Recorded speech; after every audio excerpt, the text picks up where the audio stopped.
as we've talked about all week, Mm-hmm. dissociative identity disorders and dissociative disorders in general are somewhat controversial. They're somewhat challenging because we don't know a whole lot about them. And today we're going to talk about the assessment of dissociative disorders, and that pattern continues. That's right. I was just going to say, and the complexity continues. Right. There's as much confusion here as there is with everything else. Right. These are complicated disorders. They're not easy to diagnose and treat or even to recognize. Right. Okay. And as we said yesterday, there's even some question of, do they really exist? You know, Right. because many people aren't convinced that these kinds of dissociative disorders really exist. I guess we do currently think that they do, Yeah. in one way or another. Okay, but it's not. But it doesn't simplify anything, Right. and it remains complex and complicated. Right. Yeah. We certainly have times when people, present differently. They're in a good mood one day. They're in a sour mood the next day. And they present very differently. They behave very differently. Right. They interact very differently. But it's not necessarily a different personality or anything Right. like that. And so, the idea of differentiating some of these things is really challenging. Most people who are married are accused of having dissociative disorder. We're not going to go into that discussion. No, but today. I mean, Jekyll and Hyde and all Right. that stuff. They'd say, "Oh, you were real nice yesterday," but no, Right. those aren't different personalities. Right. Those are different states of Right. being Yeah. that are explainable. Absolutely. So when a person comes in and it appears as though we're looking at a dissociative disorder, there are a few, sort of a handful of symptoms that we often see. Right. Sort of feelings of being disconnected from themselves, sort of losing time, having significant periods of time that they just can't account for what was happening. Many times what will happen is they'll say, people keep coming up to me saying that they talked to me at some period, but I just don't remember talking to them. Yeah. Or they said that I was behaving in strange ways and I just had no memory of that. And again, these are times when alcohol or other substances weren't involved. Right. Problems handling significant emotions, sudden shifts in mood or behavior is sometimes associated with these. So there's this handful of symptoms that people often present with that we have to start. We may want to explore this area a little bit when doing our assessment. And of course, the problem is that those symptoms also attend to many other disorders. Absolutely. Okay?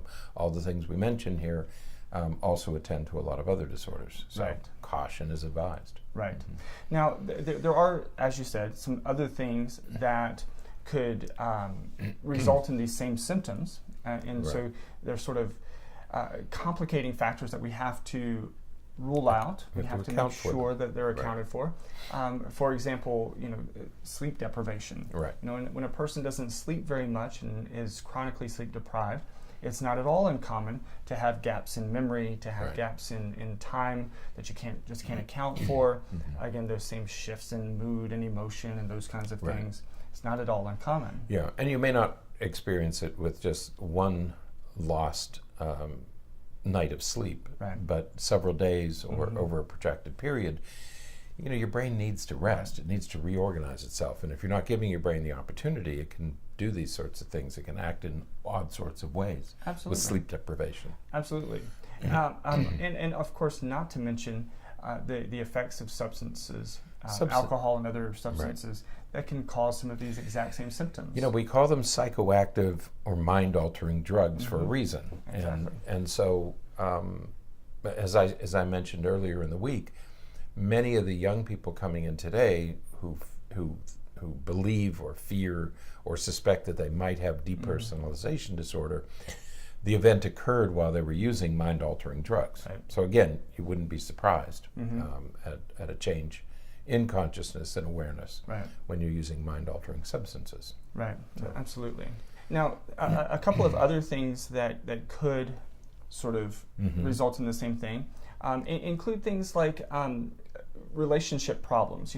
We've certainly seen many patients who are very caught up in really invested in a relationship, and when that relationship begins to falter or is starting to have problems, then that person may sort of feel detached from reality. They just feel like they're wandering around and they just don't really have a good grasp on reality and what's happening around them. Again, not because of a dissociative disorder, but because they are just emotionally distressed as a result of this relationship or some other. Some breakups are very, very difficult to do, and your brain is going to try to protect itself by moving you in places that you're not even aware of. Okay? Right. A relationship, the dissolution of a relationship, can be a very, very tough time. Right. Now, in addition to some of these complications that we just mentioned, there are other things when we're making a diagnosis of dissociative disorders. There's other things that we have to rule out. Right. We certainly have to rule out any organic issues. Right. So we have to make sure that there's no brain damage or brain injury or anything like that that could explain lapses in memory or some of the changes in behavioral presentation. You mentioned yesterday about an early onset dementia, right. Which in the early stages could look very much like a dissociative amnesia, when in fact it's a biological change. And so, yes, first of all, let's make sure there's nothing organically wrong. Right. Yeah, and many people will experience some of these same symptoms and characteristics when they're coming off of anesthesia or some other medications and things like that. So we have to rule those things out. We also have to rule out other mental illnesses, other mental health conditions that could mimic some of these symptoms, like serious depressive or mood-related symptoms, sometimes some personality disorders like borderline personality disorder or some of the others that even schizotypal and schizoid personality disorders that just affect one's sense of reality. That's right. Some other things, of course, as substance abuse, but also things that other medical issues. Again, you mentioned dementia, but there's also other medical issues that could affect the way in which we interact with the world around us. That thyroid problems and any of the metabolic disorders, even electrolyte imbalances can create this, and so be very cautious about the physical contributions to these disorders. Right. So far in today's podcast, we've talked about symptoms and sort of rule outs. We've talked about some of the symptoms that people will present with, some of the things that we have to acknowledge and to note that it's not caused by this or it's not caused by that. We have to rule out those things. That is the vast majority of the assessment for this condition. Right. In these cases, it's the complicating factors. There's a whole list in one of the readings that we posted. There's a whole list of complicating factors. You have to run through all those. Right. So you're not actually doing, in a sense, you're doing a differential diagnosis, but there are so many complications that are attached to these disorders that part of your diagnosis has to be to make sure you consider all of those. In addition to that, you have competing diagnoses, as you said, personality disorders and early onset dementias and things. So the other thing you have to do is a careful differential diagnosis and make sure you're not dealing with some of the other mimics of the dissociative disorders. So not only do you have the job of identifying that, yes, indeed, this looks like a dissociative disorder, but make sure that you run through all these complications and you consider all those, and what are the competing diagnoses. You really have to be thorough, because if it is a dissociative disorder, the treatment is could be long and difficult. So make sure you know. Yeah, absolutely. There are some questionnaires, sort of self-report questionnaires that look at dissociative disorders, especially dissociative identity disorder. But really, this diagnosis is going to come with time. You have to rule out these other complicating factors and everything. But for the most part, it's just going to take a long a period of time where the evaluator or the therapist is getting to know the patient and trying to understand the various presentation. Again, sometimes some of these symptoms are adaptive. They're things that our brain does to protect us from dangerous situations. It may not be impairing in any way. You may experience them at moments of distress, but otherwise, they're sort of tucked away and they don't really bother or affect any other area of functioning.